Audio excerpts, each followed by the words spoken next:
Rahmatullahi wabarakatuh.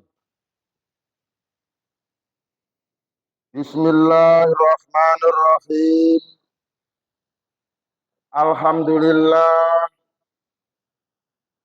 Alhamdulillahilladzi ahyana ba'dama amatana wa ilaihin nusyur.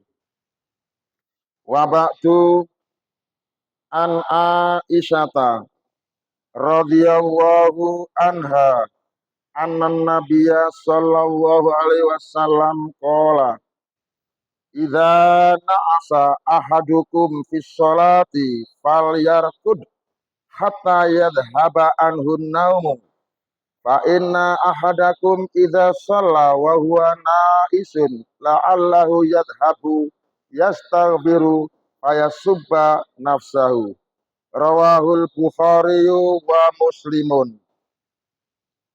Artosipun an Aisyata utawi hadis menika bersumber saking Aisyah radhiya mugi-mugi sampun ngridani Allahu sapa Allah ngridani anha sangka Aisyah anan nabiya sak temene Nabi sallallahu alaihi wasallam kala sampun dawuh sapa Nabi idza na'asa nalikane wis ngantuk sapa ahadukum salah sijine sira kabeh ngantuk fi sholati ing dalam salat fal yarqud maka hendaklah tidur sapa ahad tidur hatta yadhaba sehingga ilang anhu sangka ahad ilang annaumu rasa ngantuk fa inna ahadakum mongko sak temene salah sijine sira kabeh idza shala nalikane salat sapa ahad wa huwa lan utawi ahad naisun iku dalam keadaan ngantuk la allahu boleh jadi ahad yadhabu bermaksud sapa ahad yastaghfiru beristighfar sapa ahad faya subah maka yang terjadi malah mencela sapa ahad nafsahu yaitu mencela terhadap dirinya sendiri. Rawa wis ngriwayatno bu hadis ngriwayatno sapa Al Bukhari Imam Bukhari wa Muslimun dan Imam Muslim. Dari Aisyah, hadis bersumber dari Aisyah radhiyallahu anha bahwa Nabi Shallallahu alaihi wasallam bersabda, jika salah seorang di antara kalian mengantuk saat sholat, maka hendaklah ia tidur terlebih dahulu, maka hendaklah ia beristirahat terlebih dahulu sampai hilang rasa ngantuknya. Sebab jika seseorang sholat dalam keadaan mengantuk, maka bisa jadi ia ingin beristighfar, tetapi malah mencela dirinya sendiri. Hadis riwayat Bukhari dan Muslim. Para jamaah hadirin kaum muslimin ingkang kaula hormati. Hadis ingkang sampun kula waos kala wau kula paringi tema, kula paringi judul inggih menika bab larangan salat dalam keadaan mengantuk. Bab menika tanpa dijelaskan insya Allah sampun jelas. Pilih menawi sampean sholat dalam bab ini, dalam hadis ini, maka sholat itu tidak boleh ngantuk. Sholat harus melek, ya melek matane, ya melek pikirane. Sholat gak oleh turu, sholat gak oleh ngantuk, sebab perihal ngantuk itu bisa merusak sholat, bisa merusak doa-doa yang dibaca sholat, sebab itu dilarang dalam hadis ini. Ini penjelasannya pun kata semekaten. Bapak Ibu hadirin, hadis menika nyindir, sampean kuliah disindir. Hadis ini menyindir orang yang sholat sholat api ngantuk.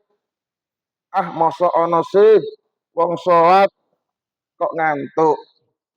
Duwe pantes-pantesan ya gak pantes, cara hukum fikih ya gak oleh. Wong sholat kok ngantuk, kok jogo nang ngantuk, rada pantes. Sembayang, sholat gak oleh ngantuk, dilarang ngantuk. Adakah kira-kira orang yang sholat lalu ngantuk? Saya jawab ada. Dan oleh sebab itu perlu dibahas dalam fikih. Apakah sholatnya orang yang ngantuk itu harus dihentikan ataukah boleh diteruskan? Jawabnya harus dihentikan dan tidak boleh diteruskan. Nah, dari mana kita tahu bahwa orang yang mengantuk itu tidak boleh sholat? Jawabannya adalah tahu dari hadis ini. Bahwa apabila sampean mengantuk saat sholat, maka hop, hop, hop, hop, hop, stop, stop, stop, stop, stop, leren, leren, leren, leren, brai, brai, brai, brai, burung, burung, burung, apa nih?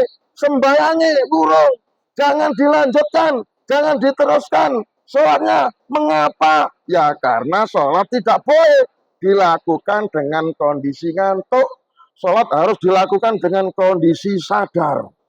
Jika ngantuk menurut petunjuk hadis ini adalah turuse, istirahat dhisik ya, turwo dhisik ya, istirahat terlebih dahulu sampai rasa ngantuk itu hilang. Jika nanti sudah normal, wis gak ngantuk maneh, baru sholat boleh dilanjut, boleh diteruskan. Saudara-saudara, sekarang mari kita pahami bersama bahwa dalam sholat itu ada beberapa gerakan sholat. Yang pertama adalah gerakan takbir. Yang kedua adalah gerakan ruku. Yang ketiga adalah gerakan bangun dari ruku. Yang keempat adalah gerakan sujud. Yang kelima adalah gerakan bangun dari sujud. Yang keenam adalah gerakan duduk tahiyat awal. Yang ketujuh adalah gerakan duduk tahiyat akhir. Dan yang kedelapan adalah gerakan salam. Semua gerakan-gerakan sholat tersebut pada waktu sholat itu harus kita lakukan dengan alam sadar. Di saat kita melakukan gerakan sholat, harus kita barengi, harus kita sertai dengan bacaan doa-doa sholat. Di saat kita membaca doa-doa sholat, harus kita lakukan dengan alam sadar, dengan pikiran sadar. Alam sadar maksudnya adalah situasi yang tidak ngantuk ketika sedang sholat. Kalau ngantuk saat sholat, berarti jalur ada yang putus. Orang sholat kok ngantuk, berarti jalurnya putus. Jalur komunikasi antara kita dengan Allah Subhanahu wa Ta'ala sudah tidak bisa nyambung gara-gara ngantuk. Sebab itu sholat dilarang ngantuk. Maka apabila sampean mengalami situasi dan kondisi yang seperti ini, yakni ngantuk di saat sholat, maka kata Nabi Shallallahu Alaihi Wasallam, leren, hentikan sholatnya, lalu tidurlah, istirahatlah terlebih dahulu, silakan dilanjut sholat kembali apabila sudah tidak mengantuk. Nah, dari sini dapat saya pahami, oh, nek ngono, ya berarti sholat itu harus dilakukan dengan alam sadar. Maksudnya sholat itu harus dilakukan dengan penuh konsentrasi. Sholat itu harus dilakukan dengan penuh kemantapan hati. Sholat itu harus dilakukan dengan fokus, khusyuk, satu titik tujuan, yaitu ingat kepada Allah Subhanahu wa Ta'ala. Oleh karena itu, tidak boleh ngantuk. Jika ngantuk, maka bisa merusak isi bacaan sholat. Mari kita jaga kondisi fisik kita.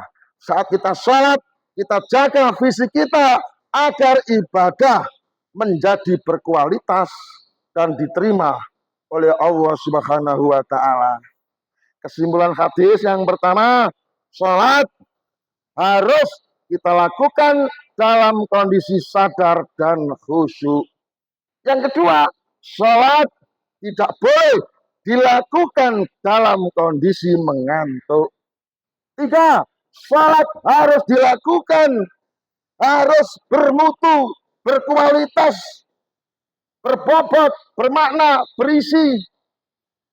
Dan yang terakhir, sholat harus dilakukan dengan gerakan dan bacaan yang benar. Saudara-saudara, kiranya seperti itu.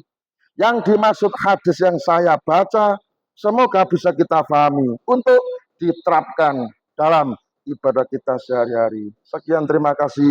Ihdinas siratal mustaqim. Assalamualaikum warahmatullahi wabarakatuh.